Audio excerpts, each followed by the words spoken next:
datoru programmas ir radītas pēc mūsu apziņas līdzības. Un tas nozīmē to, ka, piemēram, ja ir programma, kur var mācīties zīmēt, piemēram, zīmēt, gleznot un vēl kaut kas, tātad šī programma nespēja neko citu darīt. Tieši tāpat arī cilvēkos. Ir programmas, kuras mēs pārvaldam, bet šīs programmas ir paredzētas citam mērķim, vispār citam mērķim. Tā kā šīs programmas ir mūsos, mēs cenšamies, daram to, kas sagādā mums pašiem personīgi kaut kādas ciešanas vai trūkumu. Mēs to daram, bet mēs ceram iekšēji, dvēseli cer, kad varbūt kādreiz mēs tiksim no šīm programmām vaļā, lai varētu dzīvot tā, kā dvēseli vēlas. Un te tas erors. Tā kā dvēseli iekšēji vēlas. Tas nozīmē, kad ir lejupielādētas programmas, kas strādā tieši pretēji pret mums. Tieši pretēji pret mums. Mums ir iemācīts un iestāstīts tas, ka mums konkrētās lietas ir jādara. Piemēram, mēs jau, kad piedzimām, mēs bijām tukši, mums nav programmas. Mēs jūtamies kā dvēsele, bet mums nav programmas vispār. Mums iemācīja, ka dēmoni ir slikti. Mums iemācīja, no kā mums baidīties. Mums iemācīja, kas priekš mums ir labi, kas priekš mums ir slikti. Daudziem no jums iemācīja, ka, piemēram, bagāti cilvēki ir slikti. Daudziem jums iemācīja, ka lielajos uzņēmumos, lielos bagātos uzņēmumos tie cilvēki tikai vienīgi zagļi. Daudzos mums to iemācīja. Mums iemācīja tā domāt. Un viss, ko mēs saņemam caur mēdījiem, ir tikai vienīgi šie apstiprinājumi, ka tas tiešām tā ir, jo mūsu programma, kura ir ieinstalēta šeit, ierauga tieši to, kas viņai ir interesanti. Viņa pasaka, redzi, pasties, Lembergs taču toreiz tā izrīkojas, pasties, Šlesers kā izrīkojas, pasties, kā Kalvīts izrīkojas un tā tālāk. Un mēs ievērojam to, ko mūsu iekšējā pasaule grib redzēt. Mēs dabūjam tikai to apstiprinājumu. Tas pierāda to, ka programma perfekti strādā.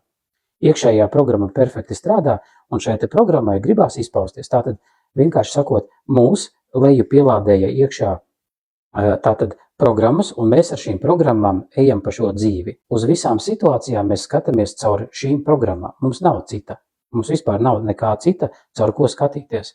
Mums ir jāskatās tikai caur tām programmām, kas ir mūsos. Šīs programmas sēž mūsos un regulē konkrētās darbības. Gribat, piemēram, izaugsmi, prieku vai finanses uz 10%, tad zemapziņa saka, nē, 90% te ir programma, kur mums ir jāatstrādā. Tātad šajā dzīvē mums ir plāns, ja? Tātad viss jau ir nolemts. Mums ir jāatstrādā vainas sajūta, mums ir jāatstrādā kauna sajūta, mums jāatstrādā aizvainojums, mums jāizstrādā bailes, un tātad programmas ir ieprogrammēts, lai visu dzīvi cilvēks dzīvo konkrētajās programmās. Visu dzīvi viņas dzīvo konkrētajās programmās. Šīs programmas perfekti strādā ar mūsu ķermenī. Un mēs domājam, kāpēc citi brauc ar jahtām, un kāpēc es nevaru pabraukt ar jahtu, kāpēc es vispār nevaru saskaitīt tik daudz naudu savā dzīvē, kā vispār nopirkt vienu jahtu elementāri. Tāpēc, kad mēs skatāmies tikai un vienīgi caur mūsu iemācītajām prizmām. Mums nav iespēja ieraudzīt aiz mūsu ego. Aiz ego sākās īstās atklāsmes, tur aiz viņa. Pirms tam ir ego. Ego ir tas, kas viss ir iemācīts mums. Visot mēs esam iemācīti tā dzīvo. Es uzskatu tā, kad šitā un vai tā, vai es uzskatu tā, kad, piemēram, cilvēkiem jārīkojas tā, vai es uzskatu, kad izglītības sistēmai jābūt konkrēti tādai, vai es uzskatu tā, ka māja jāceļ no tādiem materiāliem. Tie ir visi mani uzskati, kuri veidojušies kaut kad konkrēti iepriekš. Ir interesanti apzināties to, ka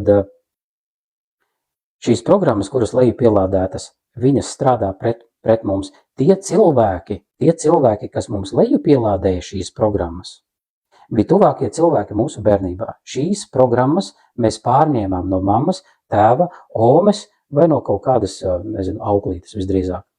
Pēc tam mums ir tikai tās izpausmes, bet principā mēs visas šīs programmas paņēmām no tuvākajiem cilvēkiem. Un tagad ir jautājums, kā var zināt, ka viņi domā pareizi?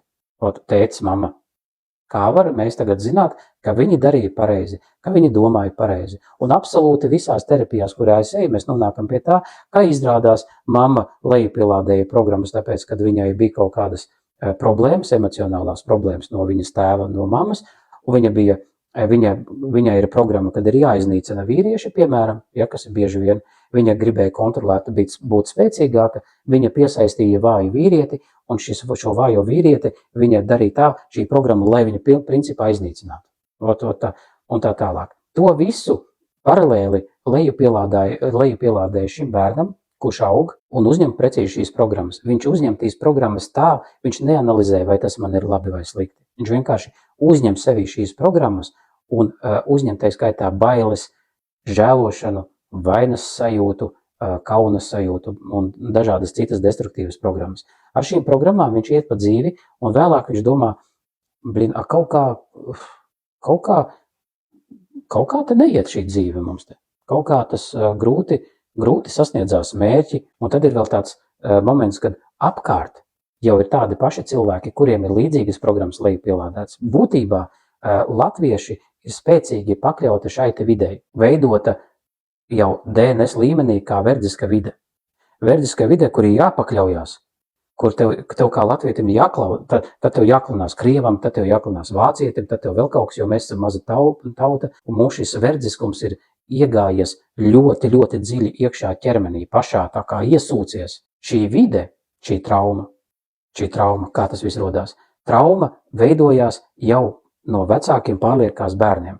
Tātad vecāki bija vergi, viņi ieliek bērniem apzināti vai neapzināti šo pašu formu tāpēc, ka viņam cita nav ko ielikt. Viņš jau nezina nekādus citus variantus. Viņš nezina, kā justies kā oligarham, lai ieliktu bērnam kā oligarham. Visu, ko viņš var darīt, pateikt, ka ej mācies uz skolām un apgūsti un centies kaut kā tur izlausties. Bet tik un tā viņš ieliek iekšā tikai un vienīgi tās sajūtas, kas ir viņā iekšā. Vairāk jau viņš neko nevar ielikt. Viņam vispār nav nekā vairāk ko ielikt. Tur nav nekā. Apziņa, kas ir cilvēka sastāvdaļa, bērnībā šajos apstākļos, kuros es kā bērns augu, meklē vieglāko izpausmes formu. Tas nozīmē, ka ja vecāki pret bērnu izturējās slikti, tad apziņa meklē kaut kādu paralēlo realitāti, kam sāk ticēt, jo šī fiziskā realitāte ir pārāk briesmīga, lai saglabātu šo bērnu pie kaut kādas normālas dzīves, viņa ieved paralēlajā kaut kādā realitātē, atver vaļā portālus. Un tas ir visa ezotērikas sākums. Ar to sākās. Tas, kad es ticēšu kaķim, es neiešu starp diviem stabiem, es likšu sarkanā makā zvīņas, un tā tālāk. Un es ticēšu astroloģiem, es skatīšos, kādā rakā pozā stāv šitas Merkūrijs pret vēl kaut ko, un meklēšu veidus, kā piestutēt savu nabas saiti pie kaut kāda konkrētā guru. Tāpēc, kad bērnībā ir iznākuši šāda te problēma. Ja? Problēmam vienmēr ir kaut kāda, problēmai vienmēr ir kaut kāda sekas, visam ir sekas. Mani sita tēvs, bet viņš saka, ka Dievs tā grib. Varbūt tu kā Dievs mani nemīl, varbūt, ka Dievs mani nemīl. Kāds sakars tēva sišanai ar Dievu? Vispār principā, kāds sakars tēva sišanai ar Dievu? Ja Dievs mūs visus mīl vienlīdzīgi, tad priekš kam viņš rada pats kaut ko, ar ko sist tevi? Tātad būtībā vienkārši elementāri tēvs tev sita tāpēc, ka viņam ir emocionāls problēmas. Viņš nemāk veidot komunikāciju savādākā formā, kā tikai tevi pārmācot. Viņš nespēja radīt, viņš spēja pazaļot uzradīt bērnus. To viņš spēja. Vajag tikai pudeli, vai tikai vēlmi, un būs bērni. Pazaļotu vislielākā daļa. Bet viņš nespēja radīt apstākļus, kurā šim bērnam ir jāattīstās, tā kā viņš to nespēja. Bērnam ir apgrūtināša forma attīstīties. Tātad viņš meklē veidus, kur bērnam ir labi. Meklējot šos veidus, kur papriecāties, kur pabūt, kur pajautroties, kur vēl kaut ko, tēvs grib apstādināt to prieku un sagatavot viņu verdziskajai dzīvei. Kā rezultātā viņš vienkārši sāk klapēt ar siksnu šo bērnu, lai viņš ir sagatavots vergs šai te dzīvei. Ja tēvs sit ar siksnu, viņš sagatavo tam, ka šim bērnam dzīve sitīs. Un pats bērns to iemācīsies, uzņems sevī un izdzīvos vairākas reizes šajā te Dievs ir izpausmes forma, mēs izpaužamies caur šo te ķermeni, lai šajā vidē kaut ko darītu, lai mēs radītu, lai mēs uzradītu kaut ko. Viņš grib izpausties caur mūsu dažādību, caur to, ka tu esi tāds, ne tāds, kāds es neesmu, un ka tie citi ir tāds, kāds es neesmu. Tas nozīmē, ka es vēlos būt savādāks. Un tas ir pats interesantākais, kad mums ir jāatrod tā iespēja sevī būt savādāk un jāpaspēj tas attīstīt šajā dzīvē. Tāds kā nav citi. Okay?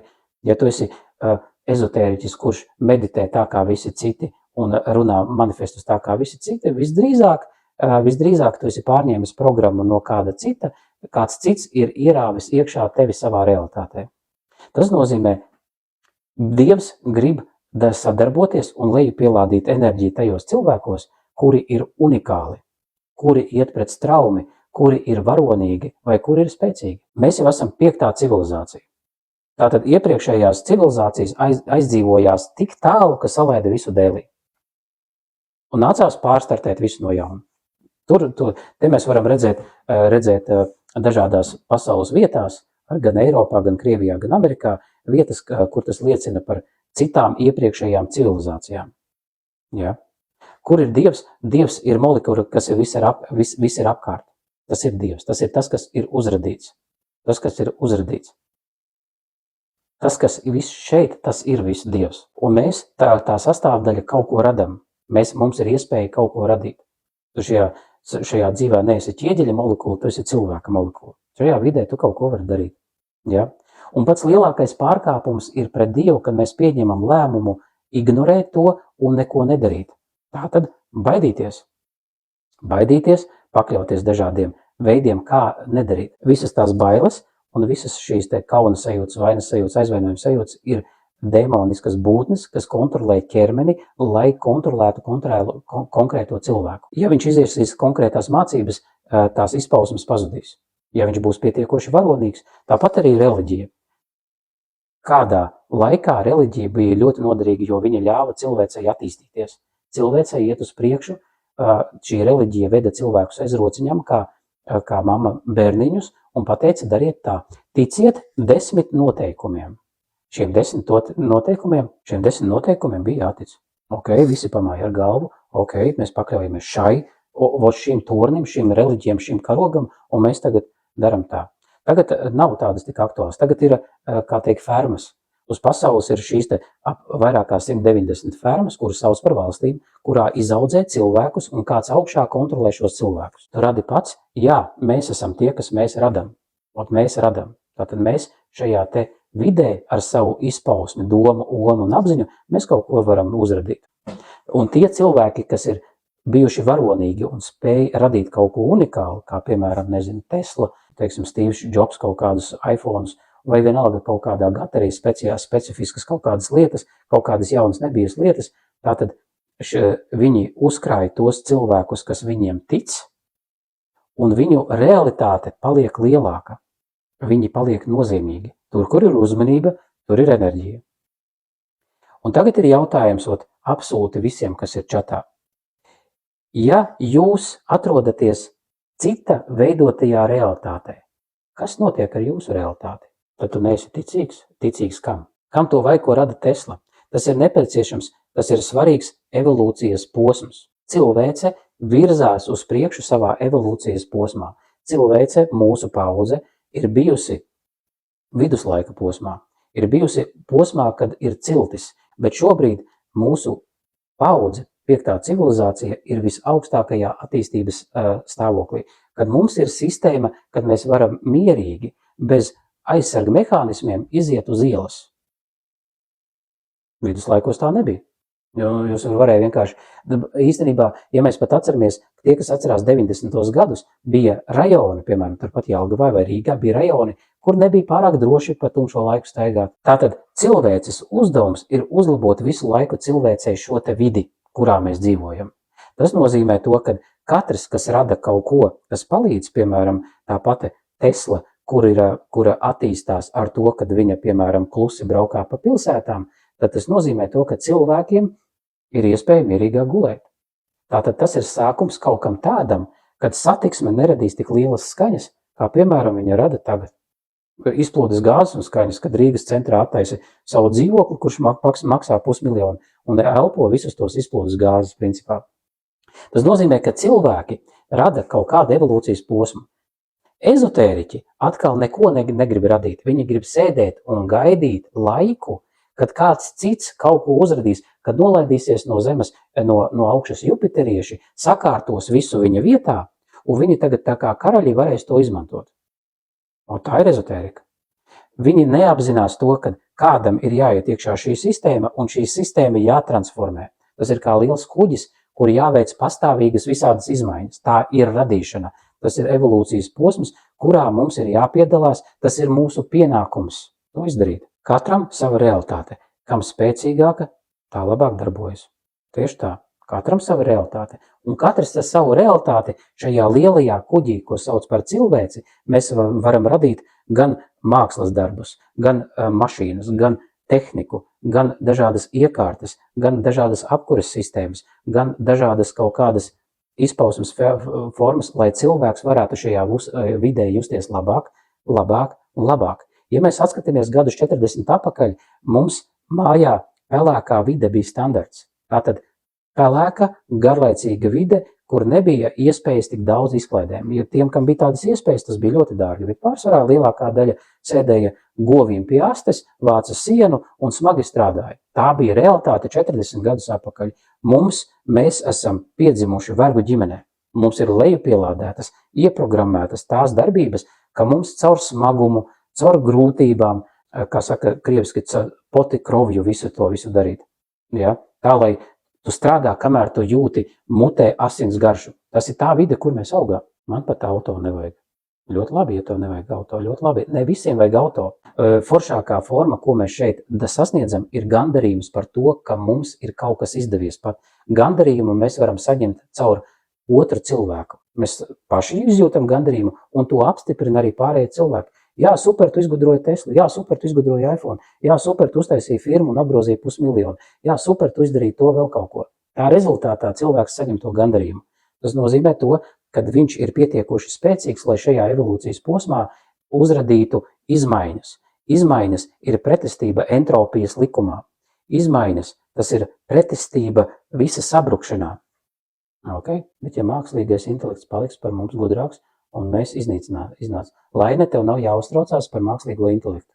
Tāpēc ir parādītas filmas, un arī fake newsās parādītas speciāli filmas, lai mēs baidītos no instrumenta. Mākslīgais intelekts ir instruments tikai. Viņš jau ir gudrāks. Viņš jau tagad ir gudrāks. Uzdod viņam jautājumus, viņš var atbildēt tādas atbildes. Viņš zina tik daudz par visu, ka mums ir vienkārši jāmācās ar to izmantot. Es ezotērikā esmu bijis ļoti spēcīgi un ilgus gadus, tāpēc, kad man bija mana trauma, ja, kuru es gribēju neapzināti atrisināt, es meklēju dažādus veidus grāmatas un es ko tik neesmu izmēģinājis. Līdz es sapratu, ka tas viss nenostrādā, jo es diezgan loģisks cilvēks esmu, man ir svarīgi, lai tas strādā. Ja es redzu, kad ir metode, man viņa nestrādā, un citiem viņa nestrādā, tad es pārstāju ticēt šai metodei, un viss. Es neticu vairāk. Tātad, ja pie manīm atnāk klients, kurš ir izmācījies astroloģiju un stāsta man, piemēram, kad viņa redz pēc kārtīm ir kaut kāds trīsstūris un kaut kāds retrogrāds un vēl kaut kas, ka viņa to redz un saprot, ka tas tā ir, bet viņa nespēja neko izmainīt. Ko mums dod? Atzīt faktu, ka, piemēram, es esmu idiots. Mums varētu dot saprast, kā to izmainīt. Tas ir cits jautājums. Bet vienkārši saprast, ka es esmu idiots, mums absolūti neko tas nemaina. Neapzināts cilvēks ir monstrs, kurš atnāk šeit uz zemi, viņš iedomājas. Viņš ir noslēdzis līgumu ar zemi par to, kad es nākšu šajā vidē izpausties, radīt. Viņš atnāk šajā vidē, viņa bērnībā caur vecākiem ienāk iekšā galvā atlūza, viņš paņem šo programmu un sāk no visa baidīties. Viss maksimāls, ko viņš var izdarīt, viņš var staigāt pa tantiņām un meklēt iespēju, kur ir man tā laime? Kur tā laime slēpjās? Un tā tālāk. Un viņš ar to atlūzi nostaigā visu dzīvi un pēc tam nomirst. Un pēc tam atskatoties apakaļ uz šo te dzīvi, kādu vēseli, ko es šajā dzīvē paveicu, ņifigā tu nepaveici. Tu nāc apakaļ šajā nākamajā dzīvē vēl kā zemāka būtne, varbūt tu atnāc atpakaļ kā tārps, lai saprastu tos principus, tās iespējas, kas tev ir dotas. Tu baidījies no visa. Kā tev baidīties tavā vecumā? Iedomājieties, cilvēki savā laikā, teiksim, pusgadsimtu atpakaļ, cilvēki, tātad vīrietis savu ģimeni bija gatavs aizstāvēt ar cirvi apenēs, stāvot pretī kaut kādam iebrucēju bandai. Viņš stāvēja pretī, un viņš bija gatavs bliest, lai aizstāvētu savu ģimeni. Mūsdienu vīrietis, es nevaru firmu attaisīt, man bail, ka man nesanāks. Es nevaru nopelnīt 5000. Es sēdēšu kā idiots uz štuku 500 algu. Iedomājieties, ko šie senči, kuri rūpējās ar savām asinīm, lai mēs šeit dzīvotu, ko viņi pateiktu tādam idiotam? Cik stipri viņš viņam iemauktu pa seju? Un savādāk. Ir cēloņu seku sakarība. Ir viedās zināšanas, kas strādā, un katrās viedās zināšanas ir tas, kas atrodas katra savā līmenī. Bet pats svarīgākais jāsaprot, ka mūsu uzdevums mēs sastāvam no ķermeņa, no apziņas un no gara.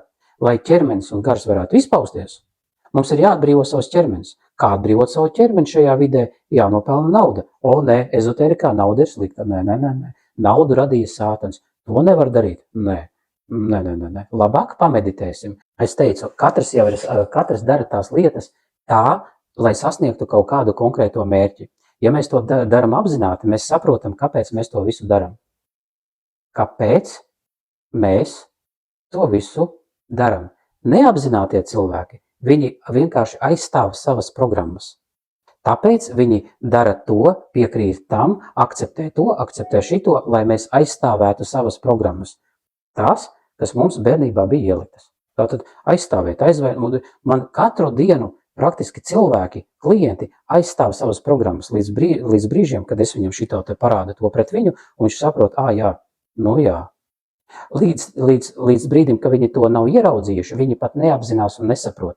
Viņi neuzķer, ka viņi elementāri aizstāv savu programmu. Tas tāpat kā šajā vidē. Ir kaut kādi cilvēki, kuri, piemēram, sēž garāžā, dzer aliņus un tā tālāk, vienā rezonances līmenī, viņi visi kā bariņš aizstāv savu programmu. Ezotēriķi satiekoties aizstāv tos namastē un visu šito pārējo, un es neesmu šitas, es neesmu tas, es esmu garīga būtne, tā tālāk un tā joprojām, jo mums ir izdevīgi noņemt atbildību un šajā vidē neko neradīt, neko nematerializēt.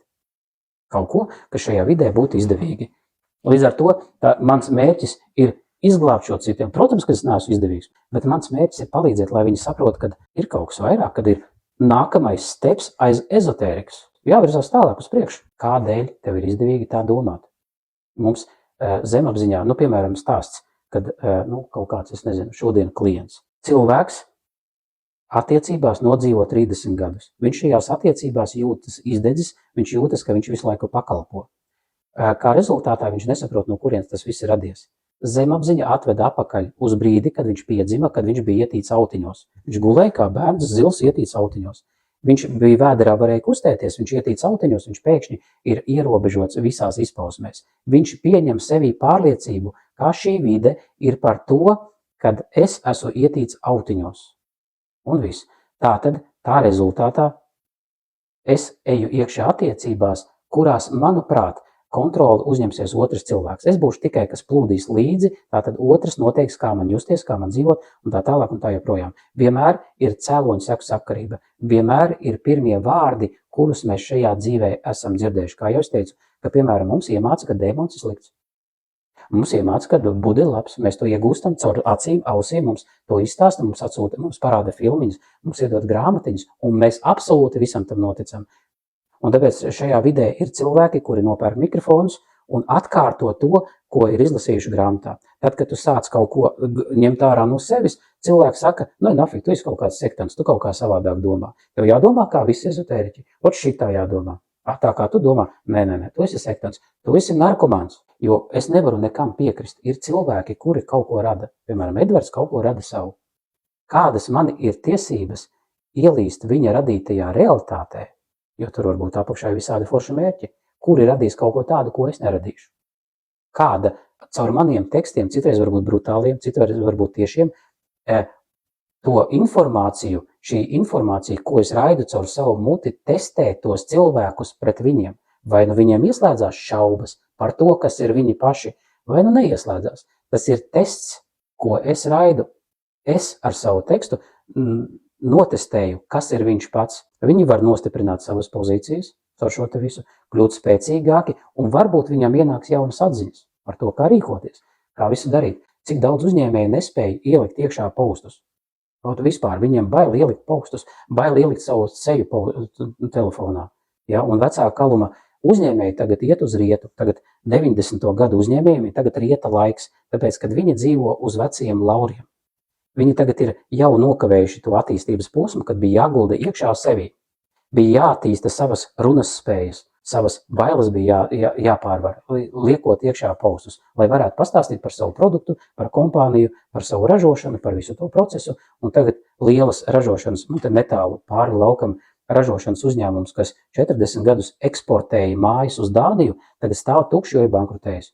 Ja, un viņš saka, ka nav pieprasījums. Jā, viņam nav pieprasījums, tāpēc, ka viņš sēž uz vecajiem lauriem, viņš ir vecā kaluma cilvēks, un viņa laiks ir rieta laikā. Savukārt, jaunais uzņēmējs uztaisīs sociālos tīklus, kur sēž absolūti visa jaunā paudze, TikTokā, piemēram. Un tur radīs jaunus pasūtījumus, un radīs jaunus projektus, jo viņam elementāri nebūs baili. Bailes ir vienmēr, kad mēs aizstāvam kaut ko feiko. Mēs negribam parādīt sevi, kā patiesi mēs esam. Mēs gribam uzlikt masku, un mēs izjūtam bailes, ka mūs atklās. Tad izrādās, ka mēs neesam tādi, kā mēs bijām parādīti. Šajā brīdī es esmu cilvēks. Jā, pēc miršanas es būšu kaut kas cits, citā matērijā, tad arī, kad būšu, tad arī domāšu. Bet principā, ko es domāšu? Tad man nebūs iespēja izpausties, radīt. Tad es vienkārši plivināšos un būšu beznosacījuma mīlestības stāvoklī. Bet šajā brīdī es pieņemu ar savu domu un nolūku, ka es esmu ķermenis. Un es uzņemos atbildību par savu ķermeni, par savu veselību. Vakar es badojos visu dienu. Vakar es lietoju vēl ūdeni. Šodien es badojos visu dienu. Šodien es neesmu lietojis pat ūdeni. Kāpēc? Tāpēc, kad man ir svarīgi nerīt, lai es aprītu savas emocijas. Kad es nēdu, nāk ārā emocijas, kuras grib izpausties. Es viņus varu noķert šitā te un izstrādāt. Ķermenis, kurš ir piesūcies ar visiem toksinus, tad ir pārtika ļoti spēcīgs veids, kā cilvēka apziņu kontrolēt. Tāpēc, manuprāt, mans ķermenis ir svarīgs, jo pārtiku es ieēdu mutē, tur iedarbojās kaut kādi toksīni. Šie toksīni sāk iedarboties uz manu apziņu un ietekmēt manu apziņu. Okay? Gribi vai negribi, tas tāpat notiks. Jebkurā gadījumā tas tāpat kā es ar ķermeni atrodos vidē. Ja es atrodos Spānijas pludmalē, man ir citas sajūtas apziņā. Ja es atrodos Brazīlijas kaut kādos mežos, man ir citas sajūtas. Ja es atrodos savā lauka mājā, man ir citas sajūtas. Apziņa to var iegūt caur ķermeni. Viņa nevar savādāk iegūt. Jā, protams, mēs varam iedomāties, ka mēs sēžam Bentleyjā, bet kamēr ķermenis to nav sajūtis ar ķermeni to visu, tikmēr tas būs neprecīzi un tās sajūtas līdz galam nestrādās. Tāpēc arī cilvēkiem neizdodas manifestēt, kamēr ķermenis to nav apstiprinājis. Ķermenim ir sava apziņa. Mums ir svarīgi atmaskot sevi, Edvard. Es esmu gatavs atmaskot jebkurā savā izpratnē, tāpēc es visu dienu ēdu, lai izlīstu ārā man triggers, lai es viņu varu atmaskot un noķert. Lai es varu noķert pats, jo visspēcīgākā izpausme ir tad, kad mēs beidzam fokusēties uz visiem citiem un mācīt visiem citiem, kā jādara, bet tad, kad es esmu gatavs pateikt, kad es izdarīju hujo kaut ko. Kad ezotēriskajā vidē es biju tāpēc, ka man bija trauma no bērnības, caur mammu. Šī upura loma. Es to apzinos. Es to skaidri un gaiši visiem pasaku. Un tāpēc man bija interesanti būt ezotēriskajā vidē. Ja man mamma būtu adekvāta, normāla sieviete, es visdrīzāk nelīstu šajā vidē, jo dzīvošana man būtu interesantāka radīšana nekā sēdēt kaut kādās ezotēriskās grāmatās. Man dzīvot būtu interesantāk. Priekš kam man līst ezotērikā, ja mana dzīve strādā? Priekš kam? Priekš kam man to darīt? Ja tu sēdi mašīnā, priekš kam tev kāpt ārā, iet ar kājām, ja tev ir mašīna? Visu, ko mēs varam redzēt, visu, ko mēs esam izbaudījuši uz sevi, mēs ticam, piemēram, ja es iekrītu ūdenī, es esmu pārbaudījis, ka labāk ir kustināt kājas, kustināt rokas un peldēt pa to ūdeni. Ja es to nedarīšu, tad es noslīkšu. Es uz sevim esmu to pārbaudījis. Man pat nav pozitīvi jādomā. Es vienkārši esmu pārliecināts, ka es to zinu. Viss, ko jūs nezināt, vēsture. Jūs neesat bijuši tajā vēstures posmā klāt. Viss, kas ir grāmatā rakstīts, viss, ko jūs esat saņēmuši caur filmām, viss ir tikai jūs paļaujieties uz to, Tāpēc, kad jūsu rezonanci norezonē ar to filmu kāds, kas ir līdzīgā rezonances stāvoklī, ir palaidis to visu, un jūs tam noticat. Bet jūs nezināt līdz galam. Ticība ir tad, kad jūs līdz galam neesat pārliecināti. Tāpēc jūs izlemjat ticēt. Un te ir tagad svarīgi atmaskot sevi. Varbūt viss šitā te nav, kā mums visu šito te rāda. Varbūt man ir svarīgi vispār nekam neticēt, izlaist visu pilnībā caur savu neticības filtru. Visu, ko es esmu izlasījis apzinātības grāmatiņās, visu, ko es izlasījuši Ošo grāmatiņās, viss ir izlaists caur dažādu cilvēku filtru. Kāpēc es tā domāju? Jo es personīgi esmu saticies dažiem guru, vārdā es nesaukšu, viņiem galīgi sačakarēts ir attiecības. Un viņiem iet caur šo te prizmu. Kā rezultātā viņiem pievelkās līdzīgi cilvēki ar sačakarētām attiecībām. Un problēma ir tā, kad viņiem ir kronis galvā un viņi domā, kad viņi ir svēti un labi. Piemēram, sieviete atnāk mājā no retrīta un pasaka vecajam, ka tu esi idiots, ka tu nestrādā ar sevi. Un notiek šķiršanās. Tā ir baigā slimība. Kā tu tiec galā ar emocijām, kas rodās? Man ir metode, zemapziņas terapija. Man ir iespēja, kad es aizēju pie savas sieviņas, viņa man ieved šī hipnoterapijas stāvoklī, atrod emociju, izstrādā emociju. Viņa pazūd. Viņa vairs nav. Ir unikāli, es kaifoju šajā te dzīvē, kad es varu noķert emociju, kas man traucē caur dzīves situācijām. Tātad ir kaut kādas izpausmes dzīves situācijas, kuras ir kaut kādas īstenībā debīlas. Pīpēšana, dzeršana, pārlieku meditēšana, pārlieku sportošana, pārmērīgas kaut kādas lietas, vai vienkārši man ir izdevīgi baidīties un neko nedarīt. Vai man ir izdevīgi baidīties pat nepateikt priekšniekam, ko es par viņu domāju. Vai man ir izdevīgi aizmukt no esošajām attiecībām. Apakšā vienmēr visam šitam te ir emocijas. Emocijas apakšā. Emocijas ir radušās bērnībā. Šīs emocijas bērnībā radās, un viņas lejupielādēja jūsos iekšā, kā datorā lejupielādēja iekšās, un tātad apziņa pa dzīvi iet tur, kur vieglāk, kur ir mazāka pretestība. Mazāka pretestība ir tajā te, kur tas, kas ir iemācīts. Tas, kas ir iemācīts, tātad, ja tēvs dzēra cita māti un bērns to visu redzēja, tas ir tas, kas ir iemācīts. Ja bērns tika aizvests pie vecās mammas uz visu vasaru, un bērns tā rezultātā saprot, ka es neesmu pietiekoši labs, tad viņš saprot, ka es neesmu pietiekoši labs, un viņš iet ar šo uzstādīju, viņam stāv virsū brilles, viņš ar šīm brillēm skatās uz visiem, ar kuru cilvēku es varētu iepazīties, lai sajustos, ka es neesmu pietiekoši labs, kurš man varētu zombēt, kurš man varētu sist, kurš man varētu kritizēt, kurš man varētu noniecināt. Mēs paši personīgi to izvēlamies. Absolūti vienmēr. Visas pirmās attiecības, jo sevišķi rodās no tā, ka mēs meklējam. Tātad to, ko jūs saucat par iemīlēšanos, ir vienkārši tā pati mamma vai tētis, tikai jaunā cilvēka izskatā. Jūs pēc rezonances satiekaties jums tauriņu vēdrā, jūs satikāties savu cilvēku. Un viss. Un pēc pāris gadiem jūs jūtat, kad ir pilnīgs pizdzets.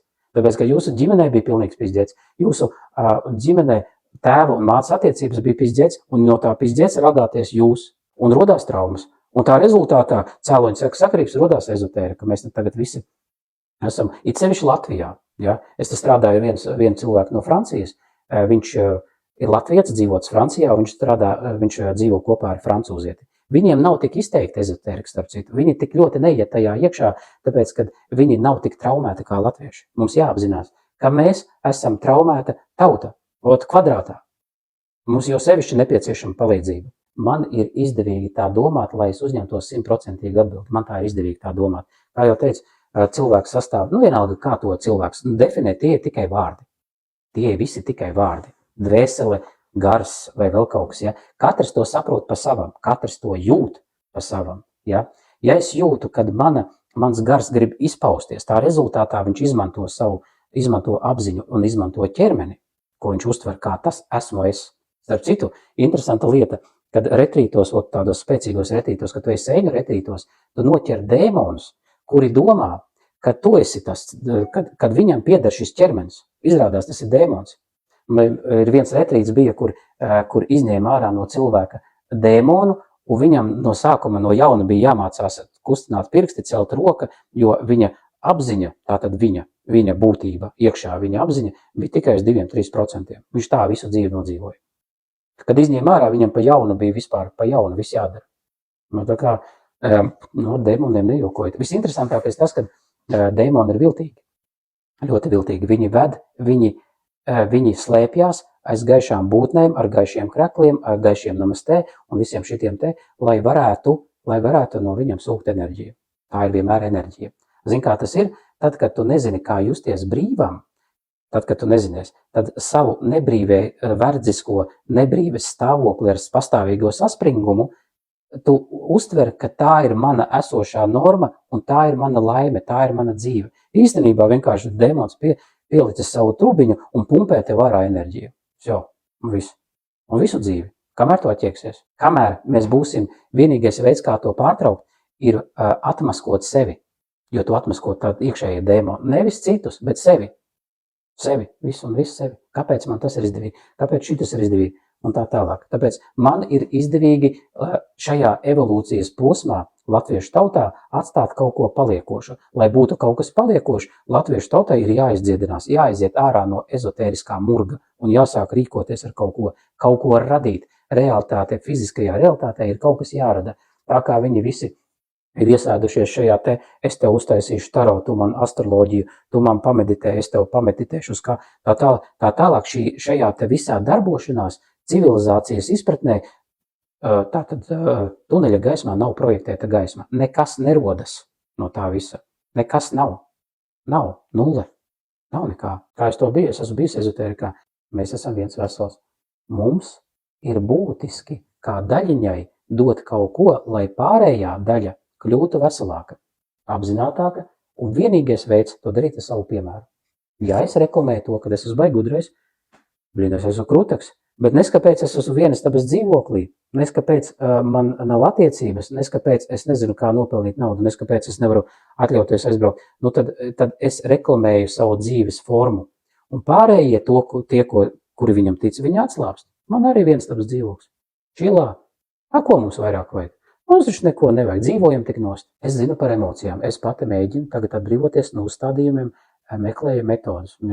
Metodas pierakstīs uz bezmaksas konsultāciju, es tev parādīšu metodi, kur tu pati personīgi sapratīsi, kā tas viss strādā. Visu. Es pat tev nestāstīšu, tu pati visu redzēsi. Tu pati visu sajutīsi savā ķermenī, kā konkrēti tas viss strādā. Jo vienkārši es mazliet pavedīšu, tu pati redzēsi, tu pati to izjutīsi. Tā tas vienkārši strādā. Okay? Tātad, kāpēc cilvēks pats nevar sevi izdziedināt no šīm traumām, kas ir pierādīts? Tas tāpat kā datora ekrāns. Datora ekrāns nespēja sevi redzēt. Ja tu dzīvo viens pats, tu jau nezini, kāda tev ir problēma.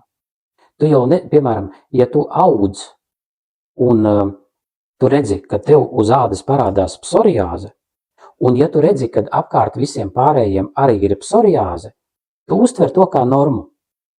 Tā taču viss ir. Tā nav problēma, tā nav slimība.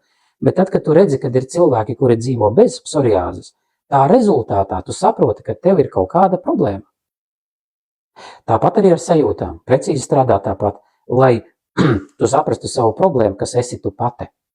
Tev jābūt spogulim, kas izceļ tevi šīs emocijas ārā. Bez šī spoguļu tu nevari atfiltrēt, kas ir problēma, kas nav problēma. Viss ir enerģija, no šīs krēslas ir enerģija, šis džempers ir enerģija, mani mati ir enerģija, ārā vējš ir enerģijas. Jautājums, ko mēs ar to iesākam? Pietiek sēdēt tajā ezotērikā. Viss ir apkārt enerģija, radīts no materiāls, no vienas molekulas. No vienas. Mēs aizējam tā ļoti, ļoti, ļoti dziļi, kā tas viss ir radies. Tātad ir sievišķā enerģija, kas ir māte radītāja, un vīrišķā enerģija. Tātad sievišķās enerģijas ir tās, kas virza vīrišķo enerģiju. Tātad pēc būtības sanāk sieviete radītāja.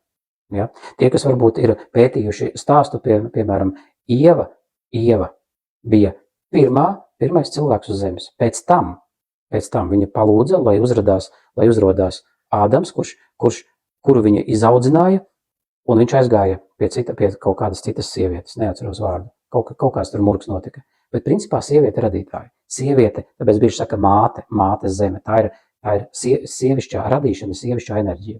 Tāpēc arī vīriešiem vienmēr ir izdevīgi sadarboties ar sievietēm. Pakļauties kaut kādā ziņā viņu vēlmēm un piepildīt sieviešu, tāpēc, ka sieviete ir radītāja. Ne visi uzreiz spēja saprast to, ko tu runā. Un uzreiz nevar noliegt ezotēriku, jo caur to citi nonāk. Jā, tieši tā, bet es tajā pazaudēju 16 gadus, 20 gadus. Tātad mums jāizvelk ārā kalkulators no mūsu šaurajām biksēm un jāsāk pakalkulēt, cik maksā mani 20 gadi, kurus es pavadu ezotēriskās grāmatas, zinot to, kas pastāv instruments, ar kuru no šitā murga var iztikt ārā 2 mēnešu laikā. Tu vari sākt dzīvot tad, kad tu tiec galā ar to konfliktu. Kamēr šis konflikts nav atrisināts, tu centīsies meklēt informāciju. Tātad tava dvēsele nojauš, ka šī dzīve, kuru tu dzīvo, nav īstā tā dzīve. Viņa nojauš, viņa grib izpausties, viņa grib kaut ko darīt. Un tu saki, nē, es baidos, nē, es tā uzreiz nevaru, es lēnīti, nē. Man kaimiņš teica, ka nesanāks, значит nesanāks. Kāda ir jūsu pakalpojumi, kur var tiem iepazīties sīkāk? Jūs varat iet veiksmesterapija.com, veiksmesterapija.com un pieteikties uz bezmaksas konsultāciju vai nu pie Kristīnas, kas strādā tieši padziļināti ar attiecībām. Vai nu pie manis, kad es strādāju tieši padziļināti ar finansēm, tā kā es esmu pats uzņēmējs un 16 gadus esmu rūpējies par saviem uzņēmumiem un grozījis lielas naudas summas, 1,5 miljonu gadā.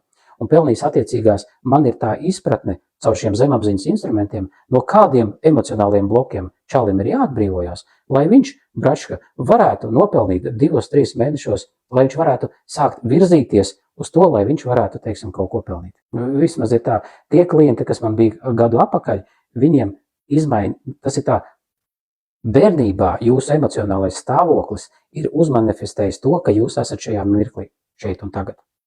Tagad, ja jums tie rezultāti neapmierina, ja jūs nejūtaties pietiekoši labi savā dzīvē, tad to manifestu varam izmainīt, bet mums ir jāizmaina sajūtas. Un tas nozīmē, ka nākotnes dzīve ievirzīsies citā virzienā. Tas nenozīmē, ka tagad pusgada laikā nokritīs miljons un nokritīs Bentlijs un atnāks tur superīgas visādas viskaut kas. Tas nozīmē to, ka mēs ar savu emocionālo stāvokli esam gatavi kaut ko radīt un iet citā virzienā. Mums ir lielāka pārliecība, mazāka cīņa ar dēmoniem, mazāka enerģija jādod ezotērikā vidē un tā tālāk. Mēs varam fokusēties uz kaut ko, fokusēties uz kaut kādu mērķi, kuru mēs gribam. Tādēļ veiksmesterapija.com. Ja starp citu, jūs jebkurā gadījumā jūsos mērķis iekšēji viņš visu laiku ir. Viņš visu laiku pastāv, tik un tā. Apzināti vai neapzināti. Jūs to nospraužat vai jūsu vietā to nosprauž izlasītās grāmatiņas, bērnībā iemācītais, jūs tik un tā virzaties uz kaut kādu mērķi. Ja mana dzīve strādā, ja mana strīde strādā, es jūtos labi savā dzīvē, es radu kaut ko, ko var novērtēt arī citi cilvēki. Kaut ko varēs novērtēt mūsu bērni pēc tam, kad mēs jau būsim ārpus šīs te, ka mēs kaut ko esam māju uzcēluši, vai ne? To var novērtēt. Mēs ar fizisko domu esam uzradījuši kaut kādu unikālu māju, piemēram, piramīdu uzcēluši. Ok, to var novērtēt, kad mēs esam fizika radījuši kaut ko. Bet ja mēs esam tikai meditējuši, lasījuši grāmatas, ko no tā visa mūsu bērni izjūt pēc tam, kad mēs neesam? Miers un saticība ir rezultāts, ko mēs kā cilvēce kopā radam. Miers un saticība ir iespējama nevis ar meditēšanu, es atgādinu, nevis ar tātad visas smukās mājas vecrīgā, kuras jūs redzat, cilvēki nemeditēja, nestaipīja čakras, viņi paņēma tās mājas uzcēla. Kā to var nesaprast? Un šajā vidē radīja kaut ko smuku, kur mēs varam aiziet, teiksim, restorānā apēst garšīgu būciņu un radīt sevī kaut kādas sajūtas. Es neredzu jēgu gala mērķī šīm čakru staipīšanām. Mēs esam atraduši arī, kur ir civilizācijas, teiksim, kaut kādas citplanēšu civilizācijas monētas, kaut kas vēl, bet mēs jau to nevaram izmantot. Mums ir jārada pašiem savā civilizācijā tā, kā mēs jūtamies labi. Un es esmu testējis jau ilgus gadus uz sevi, ka tik un tā agri vai vēlu cilvēks nonāks pie tā, ka viņam ir kaut kas šeit jārada.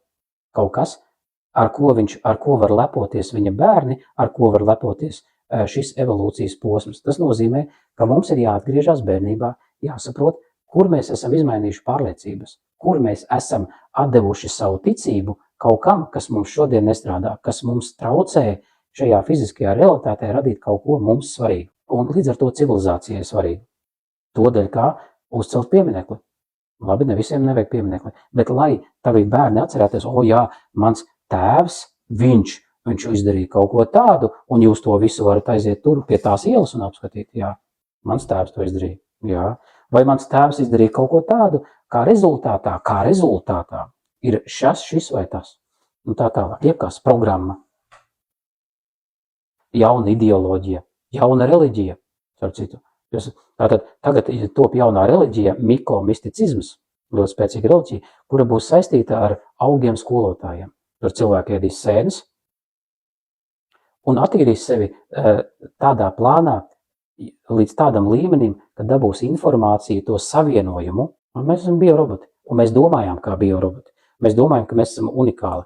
Mēs absolūti visi domājam, ka mēs esam unikāli, bet neskapēc mēs gribam vienas un tās pašas lietas, mēs dzīvojam vienā un tādā pašā, mēs guļam līdzīgās gultās, mums vajag tādas pašas siltuma kā visiem, mums principā vajag visu kā visiem, bet mēs braucam ar tādu pašu mašīnu, kā brauc vēl 1000 cilvēku pasaulē. Mēs braucam ar to, ko citi ir, mēs mazgājam zobus ar to, ko citi ir uzradījuši. Mēs guļam gultā, ko citi ir uzradījuši. Mēs lasam grāmatas, ko citi ir sarakstījuši. Mēs paņemam vēdiskās zināšanas, ko citi ir uzradījuši. Mēs darām visu citu. Kur ir mūsu unikalitāte, kā viņa izpaužās šajā vidē. Es zinu dažus ezotēriķus, filozofus, kas izlasījuši 1000+ grāmatas, bet nespēja atrisināt nenieka. Tā ir tā realitāte. Piemēram, cilvēks 40 gados viņam bail uztaisīt. Viņš ir tātad klients, kurš pieņem to, ka man nepatīk bērni, piemēram. Man nepatīk bērni, tāpēc, ka bērni ir atbildība. No atbildības man gribas mukt. Tāpēc man ir izdevīgi domāt, kad es kā ezotēriķis neesmu radīts priekš tā, lai bērni. Man ir citi mērķi šajā vidzē, un tas ir bullshits augstākajā formā, principā. Tu esi vecis, uzradi bērnus, uzņemies atbildību un atstāja pēc teviem tādus bērnus, kuri iziet šajā pasaulē veseli. Vari to izdarīt? Liela daļa to nevar izdarīt. Liela daļa pat negrib par to domāt. Visi tie, kas ir čatā un tiem, kam ir bērni, es jūs apsveicu, jūs esat maluči. Un tad strādājiet ar sevīm un parādiet saviem bērniem vislabāko piemēru. Tāpēc, ka tā ir jūsu atbildība radīt šajā evolūcijas posmā kaut ko paliekošu. Vesels bērns ir tai skaitā.